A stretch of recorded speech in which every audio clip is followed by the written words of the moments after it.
Thank you, Andrew, and good afternoon, everyone. All right, so as Ari's just highlighted in our paper on Land Conservation and International Law, we highlighted a myriad of international instruments which are or can be used in supporting land conservation, but many of these have various types of limitations, and so there does appear to be a need for a measure of gap filling, overall coordination, and in the paper we argued that a natural role would appear to be reserved for the Convention on Migratory Species in this regard. Now, since that paper was published, the parties to the CMS met in the Philippines 2 weeks ago. And as Ari touched upon, there were several decisions made at that COP that are of relevance to lions and other African large carnivores, some of which are very controversial. And so that's what I'm going to be talking about today. Again, essentially, just to give you an overview of my approach, I'm going to start by just very briefly highlighting a few of the key features of the convention, then delve into the legal definition of the term migratory species, why that's been a point of controversy in the convention, and in particular at the most recent COP on the issues concerning large carnivores, and talk about the outcomes of that COP, talk about some of the perceived advantages and disadvantages of CMS Appendix 2 listings specifically, which was at issue in relation to the lion and the leopard at this COP, and then offer some perspectives about the implications of the decisions that were made at the conference in terms of future directions, possibilities, and challenges. All right, so as Ari already alluded to, the Convention on Migratory Species is essentially the principal global framework for international cooperation in the conservation and management of migratory species. It entered into force in 1983. South Africa has been a party since 1991. At present, there are 124 parties marked in blue on the slide. And you can see that the blue covers quite a large portion of Africa, and 25 of the CMS parties are currently lion range states. Now, the two key ways in which the convention attempts to contribute to the convention, to the conservation of migratory species, is first of all to identify concrete conservation measures that the CMS parties must take in relation to Appendix 1 species, Appendix 1 being reserved for endangered migratory species. And the most stringent of those measures is a requirement that parties prohibit the taking of these species. Taking being defined to include various measures, including any form of deliberate killing, because it's a stringent requirement. Then, in addition to that, the convention provides a framework for developing more directed conservation mechanisms for specific species or specific groups of species. And that is where Appendix 2 comes in, at least partially. And Appendix 2 of the convention is reserved for essentially any migratory species that would significantly benefit from international cooperation. Right? So although the emphasis is placed on species with an unfavorable conservation status, technically in terms of the legal text, they don't have to have an unfavorable conservation status in order to be listed. So quite different from CITES in that respect. But there are two aspects of this convention that I think really warrant emphasis. And the first of these is that this treaty doesn't hinge solely upon top-down regulation. Right? Yes, that's an aspect of the CMS framework, of the CMS regime, but in large measure, the contribution that this instrument makes to conservation and management of species is that it provides a platform for supporting conservation initiatives, and for encouraging and facilitating cooperation. They're both between range states themselves and between range states and the broader conservation community. The second point I'd like to highlight is that insofar as the convention creates various types of mechanisms for facilitating this cooperation, again, the types of mechanisms, just as a side note, vary from legally binding ancillary treaties to various non-binding instruments, memoranda of understanding, international species action plans, and non-binding initiatives, etc. But to the extent that it provides those mechanisms, the mechanisms are not technically reserved exclusively for listed species. Non-listed species may also be covered, even if they don't satisfy the convention's definition of migratory species. And that's pretty clear from the legal text itself, because the legal text, in addition to encouraging parties to develop agreements in respect of Appendix 2 species, encourages parties to also develop agreements in respect of any species whose members periodically cross one or more jurisdictional boundaries. Okay, so in that sense, the convention has always provided a platform for addressing any species, or could theoretically provide a platform for addressing any species that periodically crosses boundaries, whether or not it engages in predictable annual migrations. And that point in and of itself hasn't really been contentious in the debates over the CMS and lions and leopards.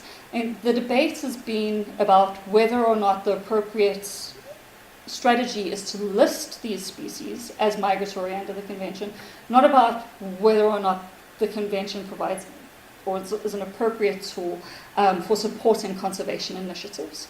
African range states at the Etebe meeting that Ari referred to were in agreement that, at least so far as the lion is concerned, transboundary cooperation would benefit conservation. The point of dispute is whether or not there should be a listing. And given that listing is reserved for species that satisfy the convention's definition of migratory species, that definition becomes especially pertinent. So what is the definition? Well, the CMS defines migratory species as the entire population or any geographically separate part of a population of species or lower taxon of wild animals, a significant proportion of whose members cyclically and predictably cross one or more jurisdictional boundaries. And so three key phrases there: significant proportion, cyclically, and predictably. And especially if you're a lawyer and playing with words is your bread and butter, then you ask, well, what do these phrases mean? And how far can their meanings be stretched within the context of this particular legal instrument, because it's a legal definition. And the CMS Conference of the Parties has provided us with some interpretive assistance in this regard. They've adopted guidance on the meanings of cyclically and predictably. And actually this guidance was initially adopted at the second Conference of the Parties. It's currently contained in a resolution from the 11th Conference of the Parties. And I think it's worthwhile also highlighting that this definition was reconsidered at the most recent COP. This resolution was reconsidered. Parts of the resolution were adjusted, but not the definition itself, or the guidance on the definition itself. So the resolution says that the word cyclically relates to a cycle of nature, such as, or any cycle of nature, such as astronomical, life, or climatic, and of any frequency. In terms of the term predictably, that implies that a phenomenon can be anticipated to occur in a given set of circumstances, though not necessarily regularly in time. Okay, so that's a very flexible interpretation, and it does allow for a very liberal approach in determining whether or not a species is migratory. And there has been a history of the COP taking a very liberal approach to the application of this definition and listing species such as, for instance, the mountain gorilla, Mediterranean monk seal, which don't engage in predictable annual migrations, but regularly move across boundaries, essentially because their range is transboundary. Although I should point out that the COP hasn't taken a consistent approach in that regard. Right? I mean, it's tended to chop and change its approach depending on the species that it's dealing with. So where do large carnivores fit into all of this? Well,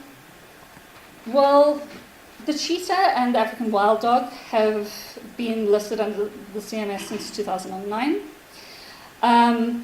And essentially the basis for that was that their distribution and their wide-ranging behavior means that individual animals regularly cross jurisdictional boundaries.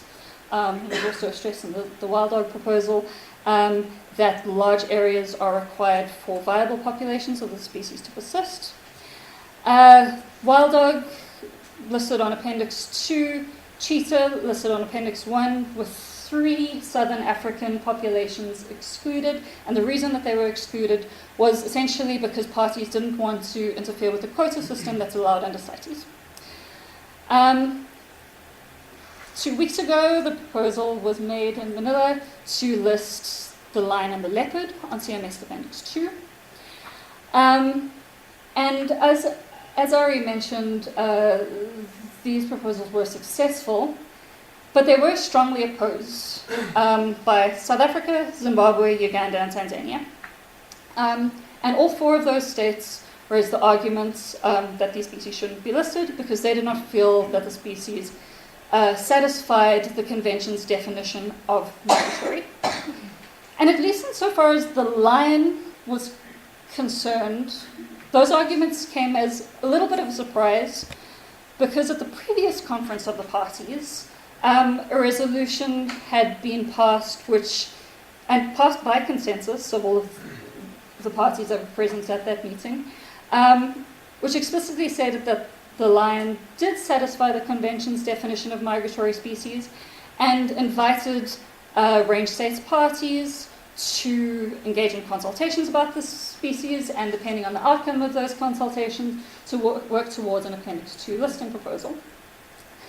And that resolution was pointed to by several of the countries that supported the listing. They also pointed to the Convention's Scientific Council's recommendations that both species be listed. And then they raised various arguments in support of the contention that these species movements were sufficiently cyclical and predictable to meet the convention's definition of migratory. And there's no time to go into detail about those, but essentially they're related to home range, utilization, dispersal, movements in response to annual climatic conditions, movements following migratory herbivores, etc. But ultimately, parties couldn't reach agreements on the matter, and so the listings for both species were put to a vote.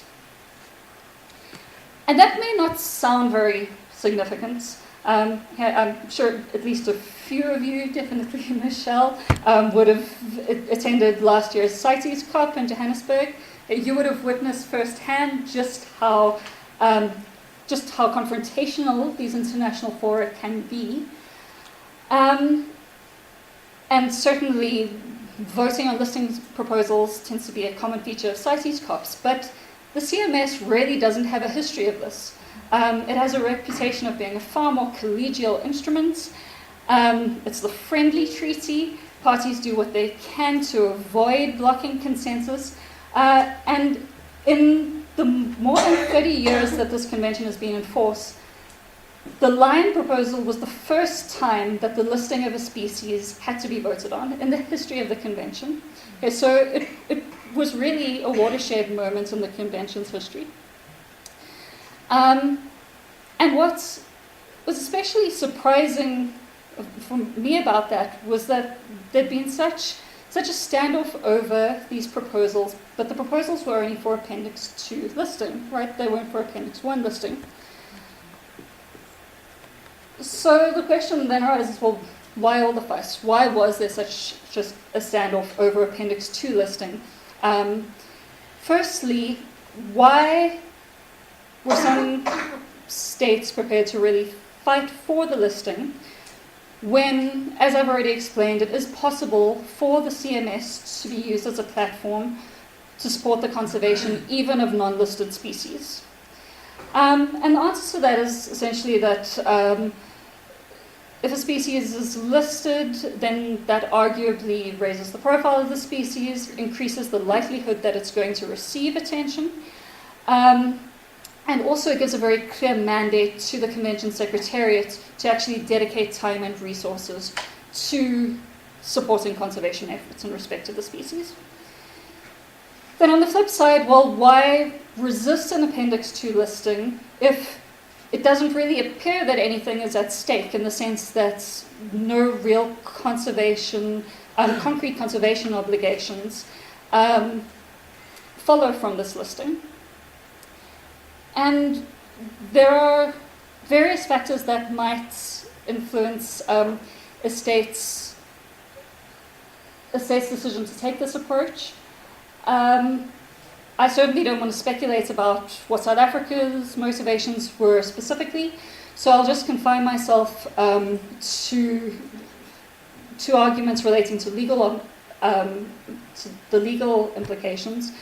And the first is that even though CMS Appendix 2 listing specifically might not have legal implications, agreeing that a species meets the definition of migratory does, in the sense that if you reach agreement on that point, then you're essentially agreeing that one of the prerequisites of Appendix 1 listing has been satisfied. The second is that if a state, and South Africa isn't currently in this position, but some other African states are, if a state takes stricter domestic measures in its national legislation in respect to migratory species than are required by the Convention, but links its national definition of migratory species to the CMS appendices, then there may be very real legal implications nationally within that system. Okay, and then just finally, a few points to conclude, because I've already overrun my time. Sorry, Andrew. Although I will say that in the actual debates here, the chair had to repeatedly ask delegates to keep their comments short, because there's a lot to be said about these issues. So in that trend, like I'll try to keep it as quick as possible. Just in terms of where to from here. As Ari mentioned, this conference did adopt a CMS CITES Joint African Carnivore Initiative, which is essentially envisaged will be used to support conservation efforts in respect of the 4 species I've just mentioned, the shisa, the wild dog, the leopard and the lion. Future options for South Africa: it is possible for South Africa to enter a reservation in respect of the listing. Doing so would not mean that it was necessarily excluded from the African Carnivore Initiative. It could still participate if it wanted to. On the other hand, not entering a reservation in respect of this listing would not prevent the country from entering a reservation in respect of a final, in respect of any eventual Appendix 1 uplisting. And then very finally, in terms of future approaches for defining migratory species under the Convention, I think it's on one hand it is very significant that even in the face of firm opposition to the flexible interpretation, the vast majority of those parties that were present in voting were prepared to explicitly support it. On the other hand, as I've said, the Convention has a history of inconsistency in this regard, and states do tend to chop and change their position, as we've seen even just looking at the approach to line conservation between COP11 and COP12. So I don't think that it necessarily gives us an indication of where things will go in the future. And thank you. Hopefully we can discuss it some more later. Thank you very much.